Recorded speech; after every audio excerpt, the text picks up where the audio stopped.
Hello everyone, welcome once again to our history class. आज हमारा day 3 है और इस डे 3 में हम प्री मॉडर्न इरा को डिस्कस करेंगे। ये इसका पार्ट 1 है सीरीज़ का। तो आइए जानते हैं क्या है ये प्री मॉडर्न इरा।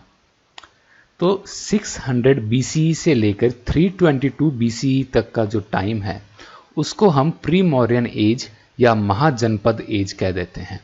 इस पीरियड में छोटी छोटी टेरिटरीज उभर के सामने आई और उन्हें हमने जनपद कहा, और इन जनपद में से जो बड़े थे उन्हें हमने महाजनपद कहा। महाजनपद कुल 16 थे और ये दो तरीके के थे। पहले नॉन मोनार्कीज या फिर रिपब्लिक्स जिन्हें कहते हैं कि प्रजातंत्र या गैर राजतंत्र, और दूसरी थी मोनार्कीज राजतंत्र। और ये जो था अपने पीरियड, इसमें 600 BC से लेकर 400 BC का जो पीरियड था उसमें देखा गया कि चार जो महाजनपद थे उनके बीच में स्ट्रगल चला सुप्रीमेसी के लिए, और वो चार जनपद थे मगध, कौशल, वत्स और अवंती। आखिर में मगध इन सब में से सबसे शक्तिशाली और सबसे प्रॉस्परस उभर के सामने आया।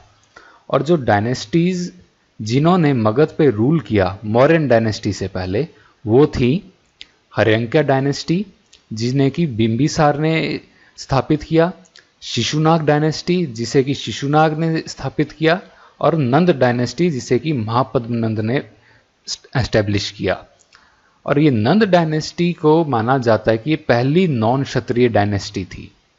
इस पीरियड के अंदर हमने फॉरेन इन्वेजन्स भी देखे, और जिसमें से सबसे प्रोमिनेंट था अलेक्जेंडर का इन्वेजन। तो आइए देखते हैं हमारा पहला question. Which area of India was known as Avantika in ancient times? Bharat के किस क्षेत्र को प्राचीन काल में अवंतिका के रूप में जाना जाता था?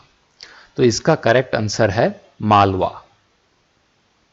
जो ये आपका मालवा रीजन है, इसमें क्या अवंती जो था एंशिएंट किंगडम, ये प्रेजेंट डे मालवा रीजन में था मध्य प्रदेश के। इसकी कैपिटल थी उज्जैन। उज्जैन आपको ध्यान होगा शिप्रा नदी के किनारे पर है।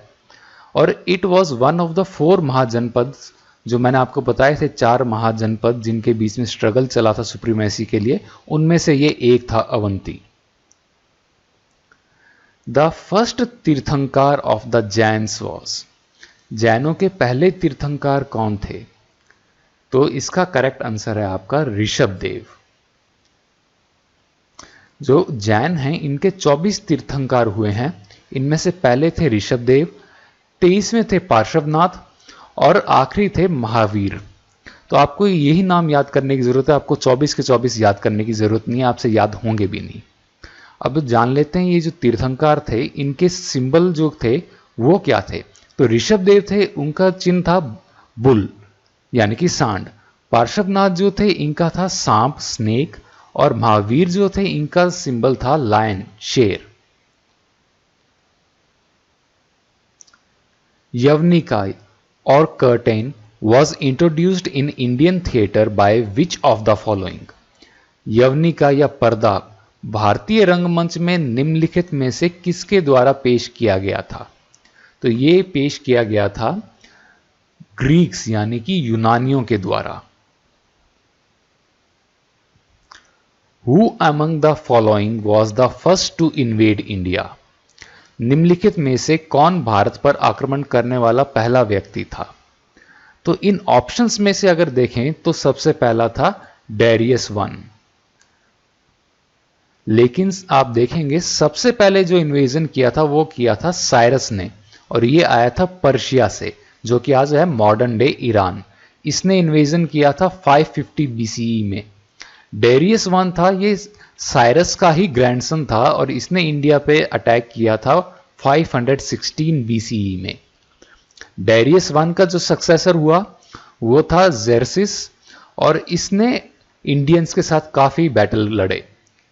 और ये जो सेल्यूकस है ये अलेक्जेंडर के अंडर का जो इन्फेंट्री जनरल था, जो पैदल सेना होती है उसका जनरल था, और अलेक्जेंडर की डेथ के बाद इसको ये चार्ज मिला, इसका ईस्टर्न जो टेरिटरीज थी, लार्ज चंक नहीं, ईस्टर्न जो टेरिटरीज थी उसका चार्ज सेल्यूकस को मिला था। और सेल्यूकस को हराया था चंद्रगुप्त मौर्य ने। With which of the following is the classic जीवक चिंतामणि इन तमिल एसोसिएटेड? निम्नलिखित में से किसके साथ तमिल का ये जो क्लासिक है जीवक चिंतामणि जुड़ा हुआ है? तो इसका करेक्ट आंसर है जैनिज्म। ये जैन धर्म के साथ जुड़ा हुआ है। जीवक चिंतामणि, जिसका ट्रांसलेशन है फेब्युलस जेम, यानी कि शानदार जो जवाहरात जो है, ये एक महाकाव्य कविता है जिसे कि तमिल के 5 महाकाव्यों में से एक गिना जाता है। और तमिल के 5 महाकाव्य जो हैं उनमें से बाकी 4 हैं, उनके नाम हैं मणिमेगलाई, सिलप्पडिकरम, वलयपति और कुंडलकेसी। और इसे कंपोज किया गया था 10th सेंचुरी सीई में बाय जैन मंक, जो एक जैन साधु है जिनका नाम था तिरुतक तेवर। और इस एपिक के अंदर किस चीज की व्याख्या की गई है? तो ये जो जैन धर्म के जो सिद्धांत हैं उनकी व्याख्या की गई है इसके अंदर। तो आपका करेक्ट आंसर हुआ Jainism. Where did Lord Buddha give his maximum sermons? भगवान बुद्ध ने अपने अधिकतम उपदेश कहां दिए थे? तो भगवान बुद्ध ने अपने सबसे ज्यादा उपदेश दिए थे श्रावस्ती ने। श्रावस्ती है उत्तर प्रदेश में। अब देखें कि भगवान बुद्ध से जुड़ी हुई महत्वपूर्ण जगह और कौन कौन सी हैं। तो लुम्बिनी जो नेपाल में है वो उनके जन्म का स्थान था। बोध गया जो बिहार में है, यहां पे इनका निर्वाण हुआ था, जो एनलाइटनमेंट हुआ था। सारनाथ जो कि उत्तर प्रदेश में, यहां पे इन्होंने अपना पहला उपदेश दिया था, फर्स्ट सरमन। कुशीनगर जो कि उत्तर प्रदेश में है, यहां पे इनका महापरिनिर्वाण यानी कि इनकी मृत्यु हुई थी। और राजगीर बिहार, ये वो जगह थी जहां पर ये इन्होंने पहली बार जब महाभिनिष्क्रमण के बाद जो पहली बार किस जगह को विजिट किया था तो वो थी राजगीर। महाभिनिष्क्रमण क्या था? जो इन्होंने गृह त्याग किया था उसको कहते हैं महाभिनिष्क्रमण।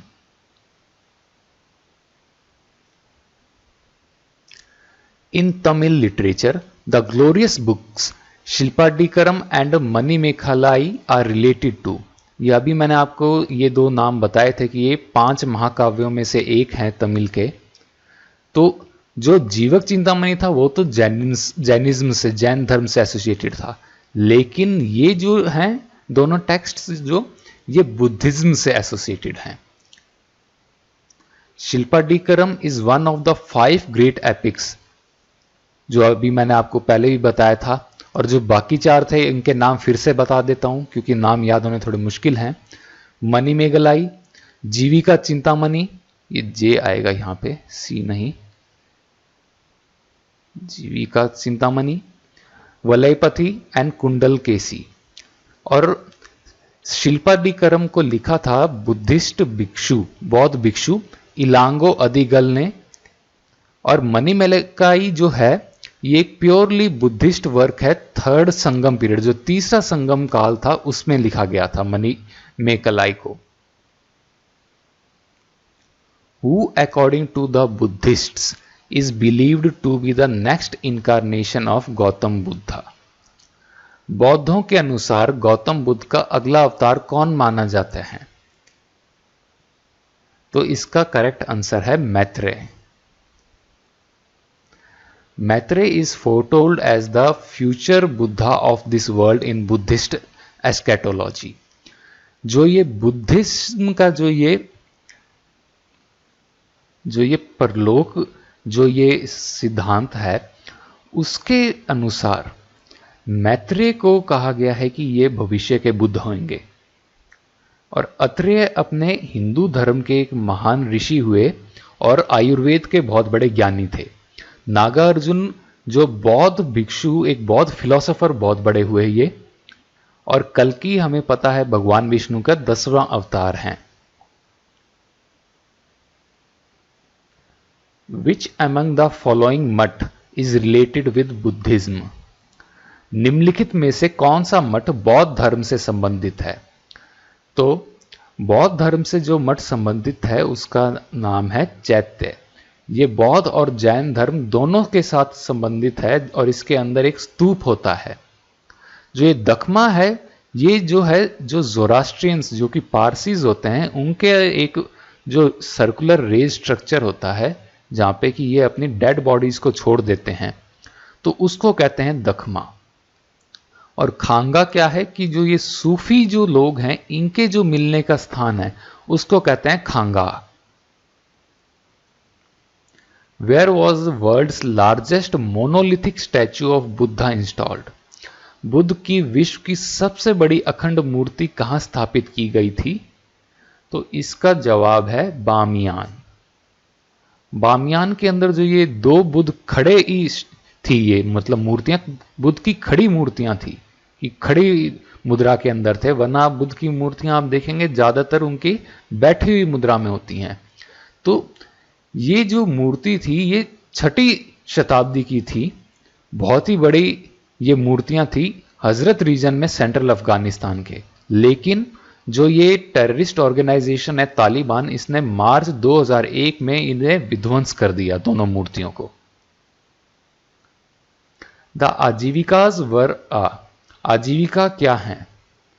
आजीविका are the sect of contemporary to the Buddha. Buddha के समकालीन एक संप्रदाय है, उसका नाम था आजीविका। थोड़ा सा और जान लेते हैं आजीविका के बारे में। तो आजीविका क्या था कि ये भारतीय दर्शन था नास्तिकों का, और इसको कहा जाता है ये 5वीं शताब्दी, जो 5th सेंचुरी BCE के अंदर इसको फाउंड किया गया था। किसके द्वारा? मखाली गोसला को। और ये जो था मूवमेंट सर्वमान्य था, और इसको मेजर राइवल देखा गया वैदिक रिलीजन, अर्ली बुद्धिज्म और जैनिज्म का। Makkhali Ghosh was an ascetic teacher of ancient India. तो ये एक जो थे सन्यासी गुरु थे मखाली घोष, जो पुराने भारत के, और ये बुद्ध और महावीर के समकालीन थे। How was Burma known to ancient Indians? प्राचीन भारतीयों के लिए बर्मा कैसे जाना जाता था? बर्मा को आज हम म्यांमार बुलाते हैं, तो उसका करेक्ट आंसर है स्वर्ण भूमि। बर्मा को प्राचीन भारतीय स्वर्ण भूमि के नाम से जानते थे। Which among the following is the sacred book of Buddhists? निम्नलिखित में से कौन सी बौद्धों की पवित्र पुस्तक है? तो उपनिषद तो वेदांत जो हैं अपने हैं हिंदू धर्म के, वेद हिंदू धर्म के सबसे पुराने टेक्स्ट्स हैं। जातक जो हैं ये कथाएं हैं गौतम बुद्ध की जीवन के अलग अलग जन्मों की। लेकिन जो ये त्रिपिटक हैं, ये इनके सैक्रेड जो कि मतलब कि पवित्र पुस्तकें हैं। और त्रिपिटक ये कौन कौन से हैं? पिटक 3। पहले है विनय पिटक, जिसके अंदर की भिक्षुओं को कैसे रहना है ये बताया गया है। दूसरा है सुत्त पिटक, जिसमें कि बुद्धा के जो कि ये सरमन्स थे वो उनका कलेक्शन है। और तीसरा है अभिधम पिटक, जिसमें कि बुद्धा की जो टीचिंग है, उनकी जो फिलॉसफी क्या है उसके बारे में बताया गया है। The tutor of Alexander the great was? Alexander के गुरु, सिकंदर महान के गुरु कौन थे? तो सिकंदर महान के गुरु थे एरिस्टोटल, यानी कि अरस्तु। अलेक्जेंडर अरस्तु का, सिकंदर अरस्तु का स्टूडेंट था, ये एरिस्टोटल का।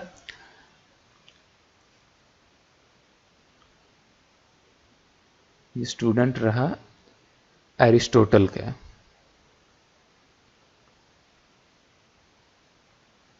जो कि स्टूडेंट थे प्लेटो के, प्लेटो को हम अफलातून बोलते हैं।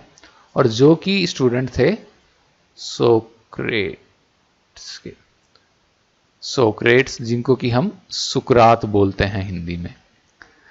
तो प्लेटो का आपको ध्यान होगा, इन्होंने बुक लिखी थी रिपब्लिक। एरिस्टोटल ने बुक लिखी थी पॉलिटिक्स। और एरिस्टोटल को हम किस और कैसे जानते हैं? इन्हें जानते हैं हम father of biology and zoology. Aristotle ने एक बात कही थी कि किसी भी चीज को मोशन में रहने के लिए एक एक्सटर्नल फोर्स की जरूरत रहती है, तभी वो मोशन में रह सकती है, वरना वो मोशन में नहीं रहेगी। ये इनकी जो ऑब्जर्वेशन थी ये बाद में जाके गलत साबित हुई, ये गैलीलियो ने गलत साबित की थी, क्योंकि किसी भी चीज को मोशन में रहने के लिए एक्सटर्नल फोर्स की जरूरत नहीं होती। ये अपने पढ़ भी चुके, ये न्यूटन का फर्स्ट लॉ भी है। तो एरिस्टोटल ने जो ऑब्जर्वेशन दी थी ये गलत साबित हुई थी। तो चलिए अब हम आगे बढ़ते हैं। Who propounded the eightfold path for the end of misery of mankind? किसने मानव जाति के दुख के अंत के लिए अष्टांगिक मार्ग का प्रस्ताव रखा? तो ये प्रस्ताव रखा था गौतम बुद्ध ने। ये जो अष्टांगिक मार्ग है, जो ये 8 पाथ है, ये मिडिल पाथ या बीच का पाथ है। एक तो हो जाता है बिल्कुल आप सन्यासियों की तरह रहो, मतलब कि बिल्कुल एसेटिज्म। एक इधर की तरफ हो जाता है बहुत ज्यादा विलास के साथ रहो, लेकिन एक होता है बीच का रास्ता। तो ये बीच का रास्ता दिया था गौतम बुद्ध ने, तो वो था ये 8 path. Buddhism made an important impact by allowing 2 sections of society into its fold. They were, समाज में के किन 2 वर्गों को अपनी तह में ले जाने से बौद्ध धर्म ने एक महत्वपूर्ण प्रभाव डाला? तो वो 2 वर्ग थे, औरतें और शूद्र, women and Shudras. Buddha was against caste. तो ये बुद्ध जो थे ये जाति के खिलाफ थे। इनके धर्म में हर किसी के लिए जगह थी, चाहे वो शूद्र हो, चाहे औरत हो, चाहे फिर कोई पुराना कोई क्रिमिनल की ही क्यों ना हो, जिसको कि पश्चाताप हो रहा हो, कोई गुनहगार हो जिसको पश्चाताप हो रहा हो, उसको भी ये अपना लेते थे। एक प्रोमिनेंट एग्जाम्पल इसका आपको मिलेगा, अंगुलीमाल जो था डाकू, जो कि अपने गले में उंगलियों की माला रखता था। उसने कसम खाई थी कि 1000 लोगों को मारेगा और उनकी उंगलियों को अपने, और वो कि कैसे गिनेगा कितने लोग थे, तो उसको गिनने के लिए वो उनकी उंगली काट के उसकी माला बना के अपने गले में टांग के रखता था। तो उसको भी जो बुद्ध थे उन्होंने अपना लिया था। तो the Buddhist scriptures were available to all man and women. जो बुद्धिस्ट जो ये स्क्रिप्चर्स थे ये सभी आदमी औरतों को बराबर उपलब्ध थे, और बुद्धा ने यही कहा था कि ये जो भी डिस्टिंक्शंस या कोई भी डिस्क्रिमिनेशन है इसको खत्म किया जाना चाहिए, और सोशल इक्वालिटी प्रमोट की थी बुद्धा ने। The language used to write source materials in ancient time was.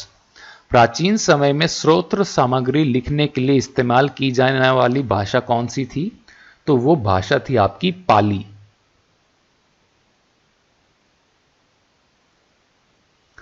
Bull in Buddhism is associated with which event of Buddha's life? बौद्ध धर्म में सांड बुद्ध के जीवन की किस घटना से जुड़ा है? तो सांड जुड़ा है उनके जन्म से। तो आइए जान लेते हैं कि कौन सा सिंबल उनकी किस घटना से जुड़ा है, थोड़ा सा डिटेल में। तो जन्म, lotus and bull. The great departure जिसे कहते हैं महाभिनिष्क्रमण, उसका कहते हैं घोड़ा। महाभिनिष्क्रमण क्या था? जो इन्होंने गृह त्याग किया था उसको कहते हैं, तो उसका सिंबल है हॉर्स, घोड़ा। एनलाइटनमेंट जो कि निर्वाण हुआ, उसका सिंबल है बोधि वृक्ष। और पहला जो इन्होंने सरमन दिया, उपदेश दिया, उसका कहते हैं धर्मचक्र परिवर्तन। उसका सिंबल है 8 स्पोक्ड व्हील। ये जो गोला, ये चक्र जिसमें कि 8 ऐसे स्पोक्स हों, समझ रहे हैं? तो वो इनके धर्म चक्र परिवर्तन का सिंबल है। और जो इनकी मृत्यु है, परिनिर्वाण, उसका सिंबल है स्तूप। बुद्ध का मतलब क्या है? बुद्ध का अर्थ है जो कि एनलाइटन वन, जो कि प्रबुद्ध हो गया, उसको कहते हैं बुद्ध। क्योंकि बुद्ध का असली नाम आपको पता होगा सिद्धार्थ गौतम था। इनके जो पिता थे उनका नाम क्या था? शुद्धोधन। और इनकी जो माता थी उनका नाम था महामाया। लेकिन आपको ध्यान होगा कि बुद्ध के जन्म के कुछ समय बाद ही इनकी माता की मृत्यु हो गई थी।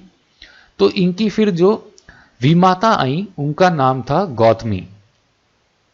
और बुद्ध की शादी हुई यशोधरा के साथ, और इनका एक बेटा भी हुआ जिसका नाम रखा राहुल। कंथक इनका प्रिय घोड़ा था, और इनके जो पहले जो गुरु थे उनका नाम था Alara Kalama. Name the clan Buddha belonged to. बुद्ध का वंश कौन सा था? तो बुद्ध का वंश था आपका शाक्य वंश। Shakya was an ancient tribe of Janpad of the Indian subcontinent in first millennium BCE। तो शाक्य एक पुराना जनपद था 1000 BCE में जो था, और बुद्धिस्ट टेक्स्ट के अंदर शाक्य को बताया गया है कि ये शाक्य जनपद के ये इनहेबिटेंट्स थे और ये क्षत्रिय वर्ण से थे और इनकी गोत्र थी Gautam. Mention the place where Buddha attend enlightenment. उस जगह का उल्लेख करें जहां बुद्ध को आत्मज्ञान हुआ था। तो उस जगह का नाम है बोध गया।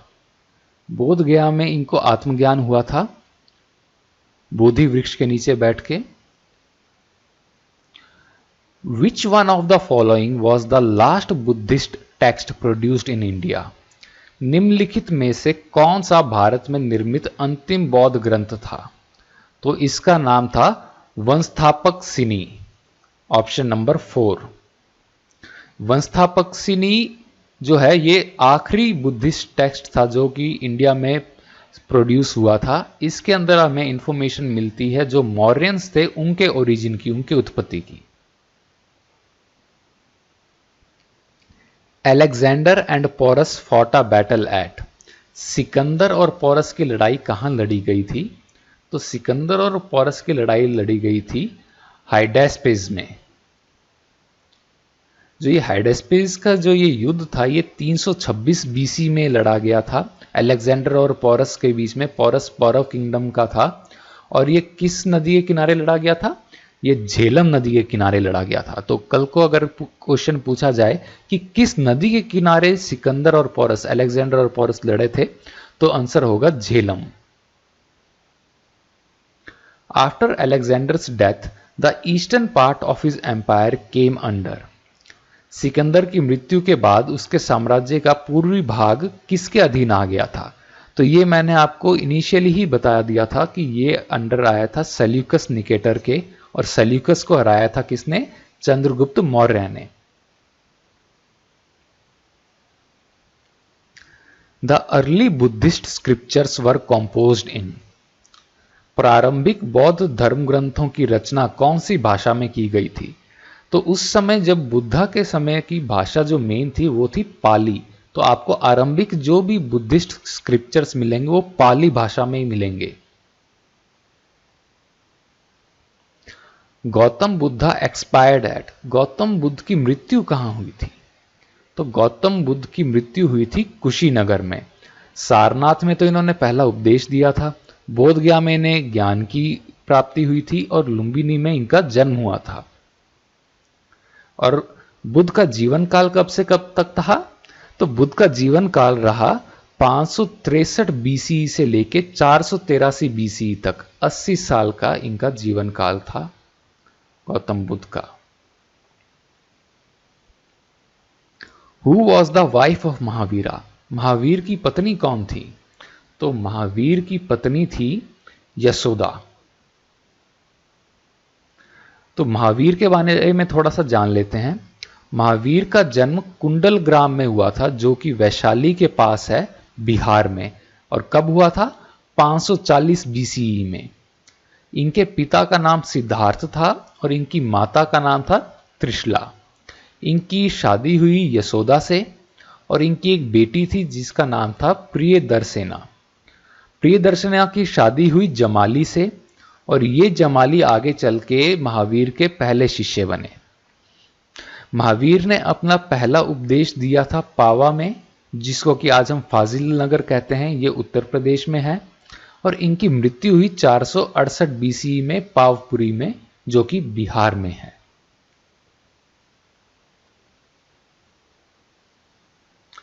Varthaman Mahavir is also known as. Vardhaman Mahavir को और किस नाम से जाना जा सकता है? तो इन्हें जाना जाता है जैना नाम से। तो जैना शब्द का मतलब क्या होता है? जैना शब्द का शाब्दिक अर्थ है जिसने विजय प्राप्त कर ली हो। किस चीज पे विजय प्राप्त की हो? तो विजय प्राप्त की हो उसने अपने प्रेम पे, घृणा पे, आनंद पे, विलास पे, पीड़ा पे, लगाव पे, और ये जो अपने विद्वेष पे। और इस प्रकार इन चीजों पर विजय प्राप्त करके वो अपना इंसान अपनी आत्मा को मुक्त कर लेता है कर्म के बंधन से। और ये कर्म के बंधन क्या करते हैं कि उसका जो ज्ञान, अनुभूति, सत्य और उसकी काबिलियत को वो छुपाते हैं। तो ये जो जैना वर्ड है इसी से जैनिज्म डिराइव हुआ है। Lord Mahavira died eight, Mahavir भगवान जो हैं उनका निधन कहां पर हुआ था? तो ये अभी मैंने आपको बताया था थोड़ी देर पहले, ये पावपुरी बिहार में हुआ था इनका निधन। Who wrote the grammatical work Ashtadhyayi, व्याकरण संबंधी कार्य अष्टाध्यायी किसने लिखा? तो अष्टाध्यायी लिखा था आपका पाणिनि ने। और बाकी ऑप्शंस, ये जो चर्वक है, चर्वक क्या था? चर्वक वॉज ऑल्सो कॉल्ड लोकायुक्त, ये लोकायुक्त नाम से भी जानते थे। और ये पुरानी इंडियन फिलॉसफी थी जिसको कि दिया था बृहस्पति ने। कौटिल्य जो हैं इन्होंने बुक लिखी थी कौन सी? अर्थशास्त्र। और कपिल मुनि इन्होंने आपको क्या दिया था? इन्होंने दिया था आपको सांख्य दर्शन। पाणिनि हैं, इनको हम संस्कृत की जो व्याकरण है उसके उनके पिता के रूप में भी जानते हैं।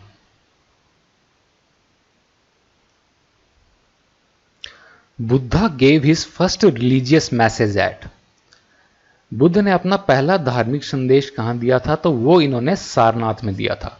गया में ज्ञान की प्राप्ति हुई थी इनको, आपको ध्यान हो। और राजगृह में गृह त्याग के बाद जो पहली जगह थी वो थी इनकी। Mahavir was born in a Kshatriya clan by the name of, तो महावीर कौन से क्षत्रिय वंश में महावीर का जन्म हुआ था? तो आपको मैं बता दूं, लिच्छवी जो वंश था ये इनकी माता का वंश था। महावीर की जो माता थी त्रिशला, उनका वंश था लिच्छवी। और महावीर के पिता जो थे वो जंत्रिका जो था क्लैन, उनके चीफ थे। तो महावीर का जन्म हुआ था जंत्रिका क्लैन के अंदर। तो आपका ऑप्शन नंबर 2 करेक्ट है। The last Buddhist king who was a great Sanskrit scholar and a writer was, अंतिम बौद्ध राजा जो एक महान संस्कृत विद्वान था और एक लेखक था, उसका नाम क्या था? उसका नाम था हर्षवर्धन। हर्षवर्धन पुष्यभूति डायनेस्टी को बिलोंग करता था। और हर्षवर्धन के काल में ही आपको ध्यान होगा हेनसांग आया था। हर्षवर्धन के बारे में मैं आगे आपको बताऊंगा आगे के वीडियोस में। The third Buddhist council was patronised by, तीसरी जो बौद्ध संगति थी उसका संरक्षक कौन थे? तो वो था आपका अशोक। तो आइए जान लेते हैं जो बुद्ध के जो बाकी जो ये काउंसिल्स हुई उनके बारे में। तो पहली जो हुई थी वो कहां हुई थी? वो हुई थी राजगृह में। और इसके संरक्षक थे अजात शत्रु जो कि हरंक्या डायनेस्टी से थे। दूसरी हुई थी वैशाली में, जिसके के संरक्षक थे कालाशोक शिशुनाग डायनेस्टी से। तीसरे थी पाटलिपुत्र में हुई और जिसके कि संरक्षक अभी अपन ने देखा अशोक थे मौर्यन डायनेस्टी से। और चौथी हुई थी कुंडलवन में। कुंडलवन आपके है कश्मीर में और इसके संरक्षक थे Kanishka. Buddhism in Nepal was introduced during the reign of, Nepal में बौद्ध धर्म की शुरुआत किसके शासनकाल में हुई? तो यह हुई थी अशोक के शासनकाल में। अशोक ने आपको पता होगा कलिंग युद्ध के बाद बौद्ध धर्म अपना लिया था। तो चूंकि इन्होंने बौद्ध धर्म अपना लिया था तो बौद्ध धर्म अपनाए बाद इन्होंने बौद्ध धर्म का प्रचार करना शुरू किया। बौद्ध धर्म का प्रचार करने के लिए इन्होंने कई जो बौद्ध भिक्षु जो थे मेन, उनको कई दूसरे देशों में भेजा ताकि ये बौद्ध धर्म का प्रचार कर सके। तो इनमें से कुछ एक मेन नाम थे ये थे माध्यमिक स्थावीर जिन्हें इन्होंने भेजा कश्मीर और अफगानिस्तान में।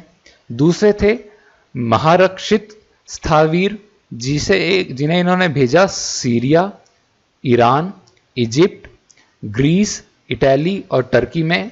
और तीसरे अपने ये मासिम स्थावीर थे, इन्हें इन्होंने भेजा नेपाल में।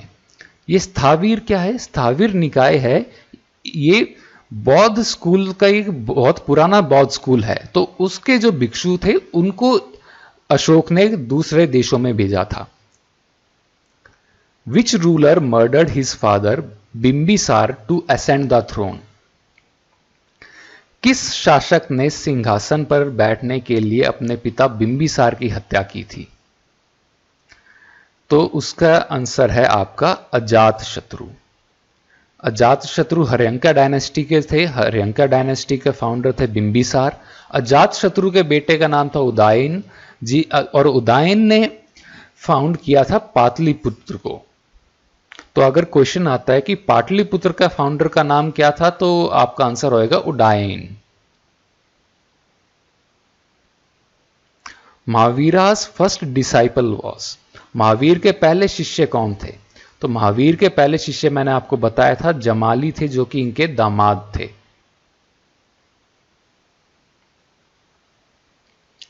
The language from which the term India is derived is? जिस भाषा से भारत शब्द निकला है वह क्या है? इंडिया शब्द जो निकला है एक्चुअली वो कौन सी है?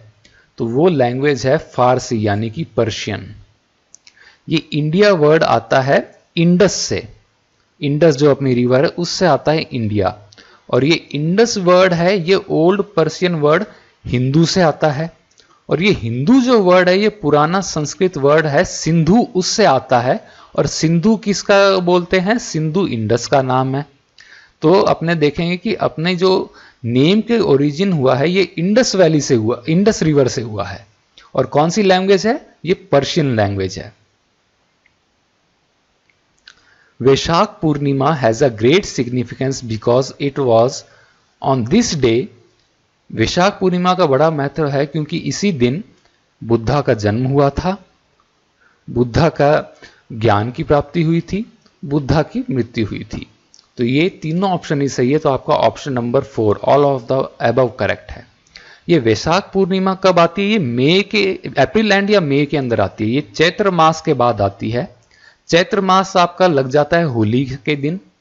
चैत्र मास के बाद मास के बाद वैशाख आता है। वैशाख पूर्णिमा के बाद आपका मास लगता है ज्येष्ठ, जो कि आपका गर्मी का महीना होता है।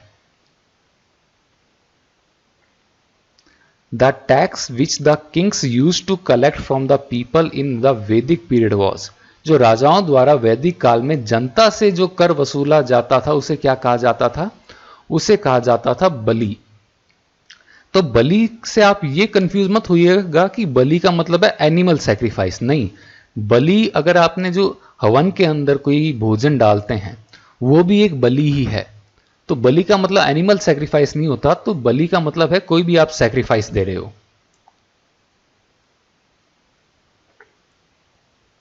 Coins made of metal first appeared in? धातु से बने सिक्के पहले दिखाई कब दिए? तो धातु से बने सिक्के ये मौर्यन एज से काफी पहले दिखाई देने लग गए थे। ये जो बुद्ध भगवान थे इनके टाइम के आसपास ही आने लग गए थे ये। Which of the following are beliefs of Buddhism? निम्नलिखित में से कौन सा बौद्ध धर्म की मान्यताएं हैं? तो पहला, the world is full of sorrows, दुनिया दुखों से भरी है। People suffer on account of desires, लोग इच्छाओं के कारण पीड़ित हैं। If desires are conquered, nirvana will be attained, यदि इच्छाओं पर विजय प्राप्त की जाती है तो निर्वाण प्राप्त हो जाता है। The existence of God and soul must be recognised, ईश्वर और आत्मा के अस्तित्व को मान्यता दी जानी चाहिए। तो ये ईश्वर और आत्मा का कहीं पे जिक्र नहीं है बुद्धिज्म में। बाकी तीनों ऑप्शंस आपके सही हैं। तो आपका फिर आंसर कौन सा हो जाता है? आपका आंसर हो जाता है option number 3, A, B and C are correct. Which of the following is not the triratna of Jainism? निम्नलिखित में से कौन सा जैन धर्म का त्रिरत्न नहीं है? Right faith, right knowledge, right view, right conduct, सही विश्वास, सही ज्ञान, सही दृष्टिकोण या सही आचरण। तो इसका आंसर है राइट व्यू। सही दृष्टिकोण आपके त्रिरत्नों में से नहीं है। जैनिज्म के त्रिरत्न हैं, एक सम्यक दर्शन जो कि है राइट फेथ, सम्यक ज्ञान जो कि है राइट नॉलेज, और तीसरा है सम्यक चरित्र यानी कि राइट कंडक्ट। और जो त्रिरत्न हैं, थ्री ज्वेल्स, इसको अपने रत्नात्रय भी कहते हैं। क्या कहते हैं? रत्नात्रय।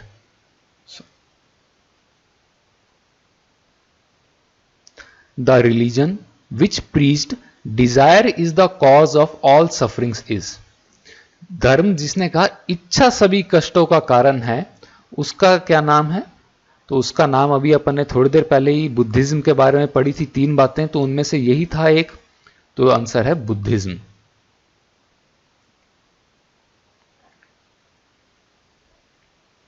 The Jain literature is known as. Jain साहित्य को किस नाम से जाना जाता है? तो जैन साहित्य को हम बोलते हैं अंग। विच of the following ruler was a contemporary of Buddha. निम्नलिखित में से कौन सा शासक बुद्ध का समकालीन था? तो उसका नाम है बिंबिसार, जो कि हर्यनका डायनेस्टी का था। बिंबिसार के बारे में और बता दूं, बिंबिसार ने ही जीवक की जान बचाई थी। बिंबिसार एक बार जब शिकार करने जा रहे थे तो जीवक कोई गड्ढे में पड़े मिले थे। जीवक अपने एक बहुत बड़े वैद्य हुए हैं, तो बिंबिसार ने जीवक की जान बचाई थी। और क्योंकि वो बहुत ही कठिन परिस्थितियों में वो बालक जिंदा रहा था, इसलिए उसका नाम जीवक रखा गया था। अब जीवक जो वैद्य थे वो महात्मा बुद्ध और बिंबिसार के पर्सनल वैद्य थे, और ये बहुत बड़े वैद्य हुए हैं जीवक अपने। What is Milinda Panho? मिलिंद पान्हो क्या है? तो मिलिंद पान्हो क्या एक बुद्धिस्ट जगह है? क्या एक बौद्ध स्थान है? या one of the names of Buddha है? क्या बुद्धों का नाम में, बुद्ध के नामों में से एक है? नहीं, बुद्ध का नामों में से तो एक है तथागत। अब बुद्धिस्ट स्पेसिमेन ऑफ आर्ट, क्या बौद्ध कला का नमूना है या बुद्धिस्ट टेक्स्ट है? क्या एक बौद्ध पाठ है? तो ये एक बौद्ध टेक्स्ट है, बुद्धिस्ट टेक्स्ट। द मिलिंद पान्हा मतलब क्वेश्चंस ऑफ मिलिंदा, मतलब मिलिंद के प्रश्न, एक बुद्धिस्ट टेक्स्ट है जो कि 100 BC से लेके 200 CE के बीच में कभी लिखा गया। कहा जाता है कि ये बुद्धिस्ट बौद्ध जो साधु नागसेन और एक इंडो ग्रीक राजा मेनेंडर के बीच की वार्तालाप इसके अंदर रिकॉर्डेड है। Which one of the following is not a sect of Buddhism? Mahayana, Hinayana, Digambar या थीरावाद? तो आपको ध्यान होगा तो कि ये दिगंबर ये जैनिज्म का सेक्ट होता है। दिगंबर और श्वेतांबर ये जैनिज्म के सेक्ट्स हैं। दिगंबर जो कि कोई भी वस्त्र नहीं पहनते, और श्वेतांबर मतलब कि जिनके वस्त्र सफेद होते हैं। अंबर होता है कपड़ा, श्वेत होता है आपका व्हाइट, तो ऐसे नाम पड़ा Shvetambar. What is the first sermon of Buddha called? Buddha के पहले उपदेश को क्या कहा जाता है? तो बुद्ध के पहले उपदेश को कहा जाता है धर्म चक्र परिवर्तन सूत्र। और ये जो ब्रह्म जल सूत है, ये जो 34 सूत हैं बौद्ध धर्म के, उनमें से ये पहला सूत है। 34 सूत ये दिग्ग निकाय के अंदर, दिग्ग निकाय के अंदर क्या है, जो ये बुद्ध भगवान है इनके डिस्कोर्सेज हैं 34 सूत के अंदर, तो उन सूत में से सबसे पहला सूत है ब्रह्मजल सूत। और ये कच्च चायन गोट सूत जो है, ये जो भगवान बुद्ध का जो पहला उपदेश था उससे रिलेटेड है। और महापरिनिर्वाण जो है, ये भगवान बुद्ध की जो अंतिम जो लाइफ थी उससे कंसर्न है। बुद्ध, धर्म और संघ तीनों एक साथ क्या जाने जाते हैं? तो ये बौद्ध धर्म के हैं ये, और ये बौद्ध धर्म के त्रिरत्न होते हैं। ये आपने स्टेटमेंट सुना होगा, बुद्धम शरणम गच्छामि, धम्मम शरणम गच्छामि, संघम शरणम गच्छामि। तो ये बौद्ध धर्म के अंदर ये होता है, त्रिरत्न से ये जाने जानते हैं। तो आज की क्लास में इतना ही था। आई होप आपको ये क्लास पसंद आई होगी। Thank you.